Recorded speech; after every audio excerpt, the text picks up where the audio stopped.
Let's say you walk into a bank branch to deposit a check. You do not call ahead. You do not reserve a teller. You simply walk in, get served, and walk out. The bank handles everything behind the scenes. It scales up when it is busy and scales down when it is quiet. You never worry about how many tellers are on duty. You just get the service you need. That is exactly what serverless architecture does for software. And today we are going to break it down in plain English, using real-world banking examples that anyone can relate to, whether you are a developer, a business analyst, or someone who has just started exploring the world of cloud computing. By the end of this video, you will understand what serverless really means, why major banks are adopting it, and how it compares to the traditional way of building software systems. So, what does serverless actually mean? Before we go any further, let us address the biggest misconception right away. Serverless does not mean there are no servers. Servers absolutely exist. What it means is that you, as a developer or a business, do not have to manage those servers. Think of it like electricity in your home. You do not own a power plant. You do not maintain turbines or manage fuel supply. You simply plug in your appliance, use the power, and pay for exactly what you consume. The power company handles everything else. In traditional software systems, especially in banking, a bank would buy or rent servers. Their IT team would install operating systems, configure security patches, manage capacity, and make sure those servers were running 24 hours a day, 7 days a week, even when nobody was using them. That is expensive. That is labor-intensive. With serverless architecture, a cloud provider like Amazon Web Services, Microsoft Azure, or Google Cloud manages all of that. The bank simply writes its application code, uploads it, and the cloud provider runs it on demand. When a customer submits a loan application, the code runs. When nobody is submitting anything, the code simply sits idle and the bank pays nothing for that idle time. That is the core idea. Pay for what you use, run only when needed, and let someone else worry about the plumbing. To really appreciate serverless, we need to understand what came before it. Picture a large bank in the year 2005. It runs its own data center, a massive room filled with hundreds of physical servers. These servers run the bank's core systems, the transaction processing engine, the loan management platform, the customer portal. Now, the bank knows that every month end, millions of customers check their statements. Traffic spikes enormously, so the bank has to provision, that is, purchase and maintain enough servers to handle that peak load. But here's the problem. For the other 27 or 28 days in the month, most of those servers are sitting nearly idle. The bank is paying full price for capacity it is barely using. And there is another challenge. When the bank wants to launch a new feature, say a real-time fraud alert, the IT team has to go through a lengthy process. They need to request server capacity, install the software stack, configure the environment, test it, and only then release it to customers. This entire process could take weeks or even months. That slow, expensive model worked in a world where change was gradual. But today, banks operate in a digital-first environment where speed is a competitive advantage. Let us walk through a real scenario that happens billions of times every day. A customer making a mobile bank transfer. You open your banking app and transfer $200 to a friend. The moment you press send, the chain of events is triggered. Let us trace those events in a serverless world. Step 1. Your transfer request hits an API gateway. Think of this as the bank's front door. It receives your request and routes it to the right service. Step 2. A small piece of code called a function fires up in milliseconds. This function checks your account balance. It does nothing else. It is focused, lightweight, and fast. Once it has checked your balance, it shuts down. Step 3. Another function fires up to verify the recipient's account details. Again, it does its one job and exits. Step 4.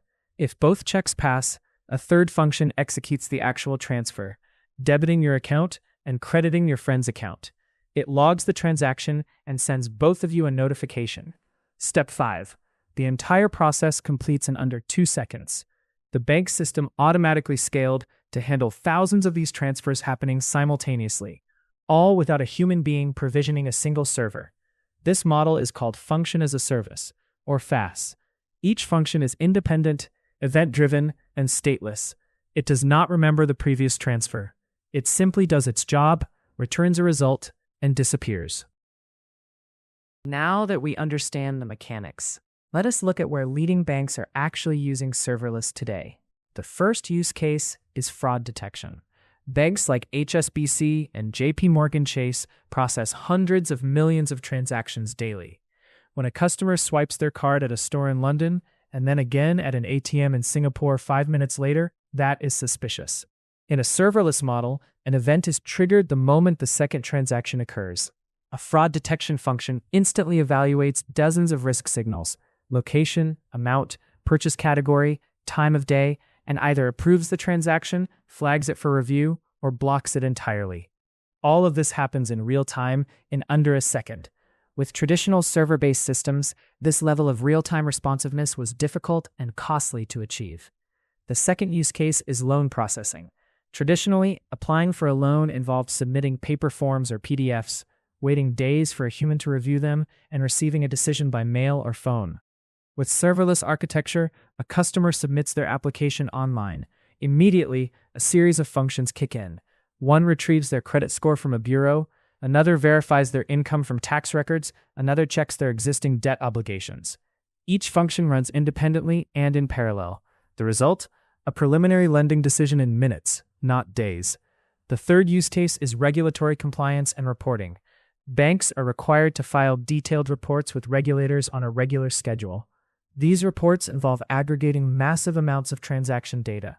In a serverless model, a bank can schedule a function to run automatically at the end of each business day, pull the required data, format it into a regulatory report, and submit it all without any human intervention. This reduces operational cost and the risk of human error.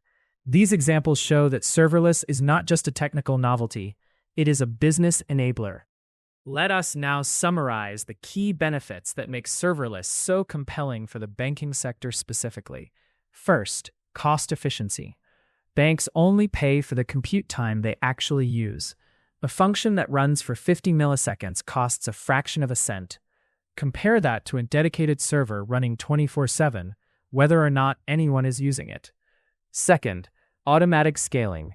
A serverless platform scales instantly. During tax season, when thousands of people are logging in to check their refunds or make transfers, the system scales up automatically. When traffic drops at 3 in the morning, it scales back down. The bank does not need to predict traffic patterns or over-provision infrastructure. Third, faster time to market. Development teams can build and deploy individual functions independently. A team working on the fraud detection feature does not need to wait for the team working on the loan processing feature. This dramatically speeds up the release cycle. Fourth, reduced operational burden. Without servers to patch, monitor, and maintain, the bank's IT team can focus on building better products rather than managing infrastructure. And fifth, resilience. Because functions are stateless and distributed, a failure in one function does not bring down the entire system. The bank's other services continue to run normally.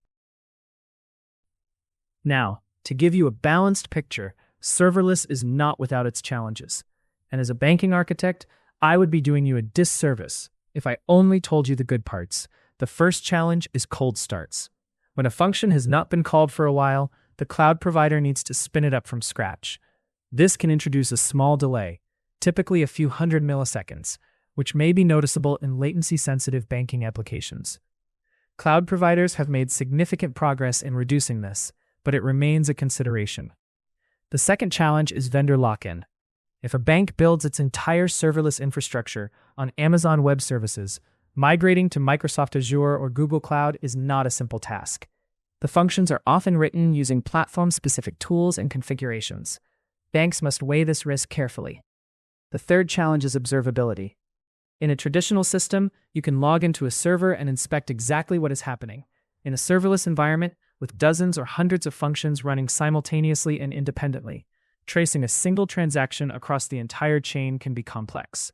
Banks need robust monitoring and logging tools to maintain visibility. And the fourth challenge is regulatory compliance. Banks operate in a heavily regulated environment. They need to demonstrate exactly where data is stored, how it is processed, and who has access to it. Serverless adds a layer of abstraction that requires careful design to remain compliant with regulations such as GDPR in Europe or FFIEC guidelines in the United States. None of these challenges are deal breakers, but they require thoughtful architecture and planning. So, where does this leave us? Serverless architecture represents a fundamental shift in how software is built and operated. For the banking industry, it offers the ability to move faster, reduce costs, and deliver better customer experiences, all while managing infrastructure risk more effectively. Think back to that bank branch analogy from the beginning. The customer simply walks in and gets served. They do not worry about how many tellers are on staff or whether the building has enough electricity to power the computers. All of that complexity is invisible to them. That is the promise of serverless, hiding the complexity and delivering the experience. Whether you are a developer evaluating your next architecture decision, a product manager trying to understand why your engineering team is excited about Lambda functions, or an executive trying to understand why cloud infrastructure is central to your digital transformation strategy, serverless architecture is a concept worth understanding deeply. The banks that are winning in the digital era are not just the ones with the most branches or the biggest balance sheets. They are the ones building agile, scalable, and resilient technology platforms, and serverless is a critical part of that foundation. If you found this video helpful, please hit the like button and subscribe for more content on cloud architecture, system design, and technology and financial services. And if you have questions, drop them in the comments. I read every one. Thank you for watching. I will see you in the next one.